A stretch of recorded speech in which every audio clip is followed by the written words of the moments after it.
नाज़रीन ग्रामी, ये सवाल बड़ी देर से गर्दिश कर रहा है कि दज्जाल कौन है, और इसके साथ साथ इमाम ज़माना के ज़हूर की निशानियों का भी ज़िक्र किया जाता है और पूछा जाता है कि इमाम ज़माना के ज़हूर की निशानियां क्या हैं। मौलाए कायनात अमीरुल मोमिनीन हज़रत अली अलैहिस्सलाम ने खिताब फरमाते हुए 3 मरतबा फरमाया, इससे पहले कि मैं आपके दरमियान से उठ जाऊं, जो भी पूछना चाहते हैं पूछ लें। नेक सीरत सहाबियों में से एक सहाबी जिनका नाम सासा बिन सोहान था, अपनी जगह से उठ खड़े हुए और अर्ज़ की, या अमीरुल मोमिनीन, दज्जाल कौन है? आपने जवाब देते हुए फरमाया, याद रखिए कि दज्जाल का नाम साइद बिन साइद होगा। उसकी ताईद और तस्दीक करने वाला शख्स बहुत बदबख्त होगा और उसको झुठला देने वाला शख्स खुशबख्त होगा। वो ऐसे इलाके से ज़हूर करेगा जिसका नाम अस्फ़हान होगा। ऐसे महल्ले से जो यहूदियों का महल्ला होगा, उसकी दाहिनी आँख की जगह साफ़ होगी और उसमें कोई आँख नहीं होगी, वो ममसूह होगी। उसकी दूसरी आँख उसके माथे पर होगी और इतनी चमकदार होगी जैसे सितारा सुबह चमक रहा हो। उसकी आँख में खून से लथपथ गोश्त का एक लोथड़ा होगा और उसके माथे पर उसकी दोनों की आँखों के दरमियान लिखा हुआ होगा काफिर, जिसको तमाम अफराद हत्ता कि अनपढ़ लोग भी पढ़ सकेंगे।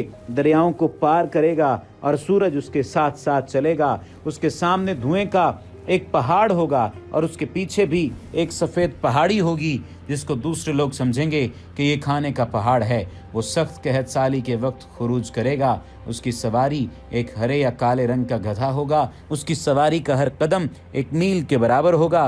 पूरी ज़मीन पर बहुत जल्दी फासलों को तय कर सकेगा। अगर किसी नदी या चश्मे से गुजरेगा तो वो पानी हमेशा के लिए खुश्क हो जाएगा। वो बहुत ही ऊंची आवाज़ में, ऐसा कि पूरे मशरिक़ व मगरिब के लोग सुन सकें, पुकारेगा, ऐ मेरे दोस्तों और ऐ मेरे औलिया, मेरी तरफ आ जाओ। मैं ऐसा खुदा हूँ जिसने पैदा किया है और इन चीज़ों को मैंने सूरत बख्शी है और मैंने लोगों की तकदीरें बनाई हैं और आपकी रहनुमाई करने के लिए आया हूँ। इन अना रब्बुकुमुल आला, वो झूठ बोल रहा होगा, वो तो अल्लाह ताला का दुश्मन होगा और आखिर में ऐसे शख्स के हाथों मारा जाएगा जिसके पीछे हज़रत ईसा नमाज पढ़ेंगे, यानी हज़रत महदी। हकीकत में दज्जाल कौन है, इसके बारे में फ़िलहाल कोई कतई बात करना मुश्किल है, लेकिन अजमाली तौर पर इस बारे में जो एहतमालात बताए गए हैं उनको यहाँ जिक्र करते हैं। नंबर 1, दज्जाल एक इंसान होगा जो जादू और सहर के ज़रिए से कुछ खारकुल आदा काम सरअंजाम देगा। वह आखिर ज़मां में खुरूज करेगा और इंसानियत के लिए एक अजीम फितने की सरबराही करेगा। जिस तरह दज्जाल के लुग़वी माने से मालूम होता है, वो जादूगर और धोखेबाज होगा और उसके पास मादी इम्कानात की कमी नहीं होगी। बाज़ रिवायात में उसको गुमराही का मसीहा का नाम दिया गया है, जो हिदायत के मसीहा यानी हज़रत ईसा अलैहिस्सलाम के मद्दे मुकाबिल होगा। वो हज़रत इमाम ज़माना के ज़हूर के वक्त आपके ख़िलाफ़ काम करेगा, यानी कि मुखालफत का अलम उठाएगा।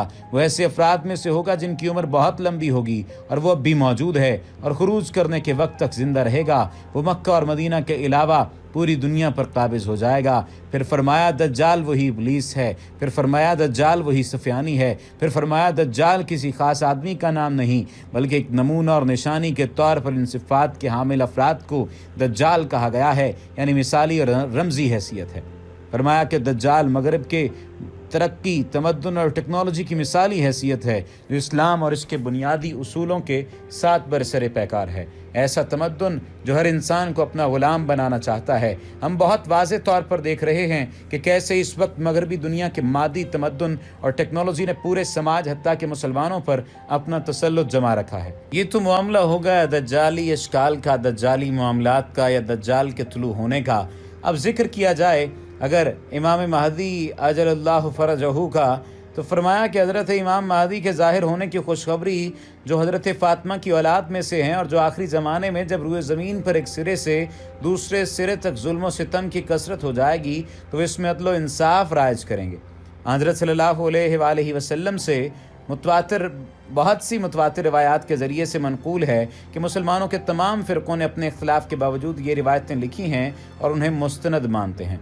हज़रत इमाम महदी आखिरुज़्ज़मां के ज़हूर से मुतल्लिक़ अक़ीदा सिर्फ़ शिया हज़रात से ही मखसूस नहीं है, کہ وہ جو یہ عقیدہ قائم کر کے ظالموں اور ستمگروں کے مقابلے میں اپنے آپ کو یہ تسلی دینا چاہیں اور اپنا دل خوش کرنا چاہیں کہ امام مہدی ظہور فرمائیں گے اور وہ زمین کو ظلم سے پاک کر دیں گے، جیسا کچھ گمراہ کرنے والوں نے ناانصافی سے کام لیتے ہوئے اس عقیدے کو اسی سبب سے شیعوں سے مخصوص کر دیا۔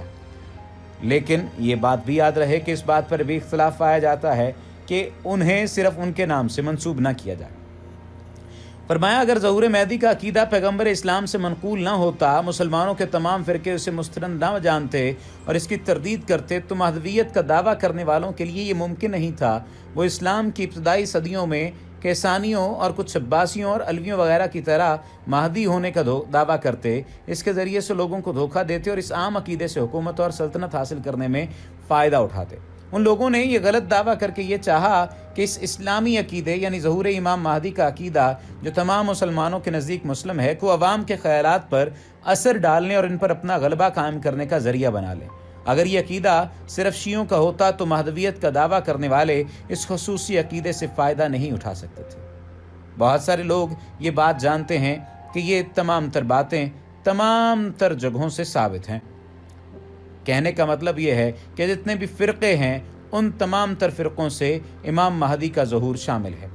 ہم جب یہ عقیدہ رکھتے ہوئے دیکھتے ہیں کہ اسلامی ملکوں کی حالت خراب ہو چکی ہے اور اصلاح کرنے والے کا ظہور لازمی اور ضروری سمجھتے ہوئے اس کا انتظار کرتے ہیں تاکہ وہ اسلام کو اس کی قوت اور بزرگی واپسی دلائے اور ظلم اور خرابی کے گڑھے میں دھسی ہوئی اس دنیا کو بچا لے، دوسری طرف یہ خیال ہے کہ آج کے مسلمان اختلافات، گمراہیوں، بدعتوں اور اسلامی قوانین کی تبدیلیوں میں پڑے ہوئے ہیں اور ان کے اور پچھلے مسلمانوں کے درمیان میں غلط اور فضول قسم کے دعوے بھی ظاہر ہو چکے ہیں۔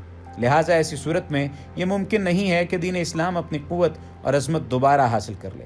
ان حالات میں صرف ایک شخص اسلام کی قابل دید عظمت کو تازہ کرنے کی قدرت رکھتا ہے، اس عظیم المرتبت مصلح کا ظہور جو مسلمانوں کو متحد کر دے گا اور خدا کے لطف کی بدولت اسلام کی پیشانیوں سے تبدیلیوں، بدعتوں اور گمراہیوں کے داغ دھو دے گا۔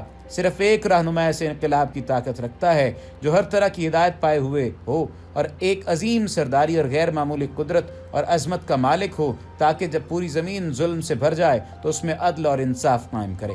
مختصر یہ کہ دنیا میں ایک سرے سے دوسرے سرے تک خرابی، تباہی اور ظلم کا پھیل جانا، اس عقیدے کے ساتھ اسلام سچا اور آخری مذہب ہے، فطری طور پر ایسے بزرگ مصلح امام مہدی منتظر کی آمد کا تقاضا کرتا ہے جو اپنے طاقتور اور ارادے سے دنیا کو تباہیوں اور گمراہیوں سے بچا لے۔